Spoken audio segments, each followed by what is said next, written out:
అభిమానులు కొట్టుకు చస్తారు కానీ హీరోలు బాగానే ఉంటారు. నేను చాలాసార్లు చెప్పా, మెగా కుటుంబానికి నందమూరి కుటుంబ అభిమానులకి ఇద్దరి మధ్యన దశాబ్దాల తరబడి తనుగు సచ్చారు.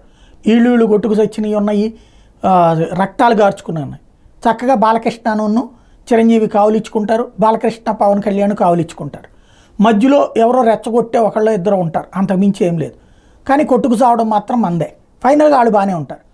అలాగే చిరంజీవి గారు పవన్ కళ్యాణ్ గారు బాగానే ఉంటారు. అందులో చిరంజీవి ఎట్లా ఉండాలో పవన్ కళ్యాణ్ అభిమానులు డిసైడ్ చేసే ప్రయత్నం చేస్తుంటారు, పవన్ కళ్యాణ్ ఎట్లా ఉండాలో చిరంజీవి అభిమానులు డిసైడ్ చేసే ప్రయత్నం చేస్తుంటారు. వాళ్ళకి బాగానే ఉంటారు. ఫైనల్గా వచ్చేటప్పటికి ఇప్పుడు పవన్ కళ్యాణ్కి చిరంజీవి మద్దతు ప్రకటించారు, ప్రచారం అయితే చేయలేదు.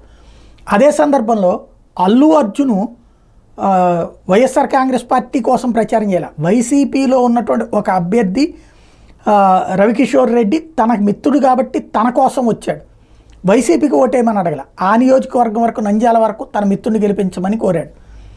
But at the same time Pawan Kalyan గెలిపించమని అల్లు అరవింద్ అదే సందర్భంలో పిఠాపురం తన సోదరి సురేఖ ప్లస్ అట్లాగే తన మేనల్లుడు మరొక వైపున రామ్ చరణ్తో కలిసి అక్కడికి వచ్చారు. కాబట్టి వాళ్ళు బాగానే ఉంటారు.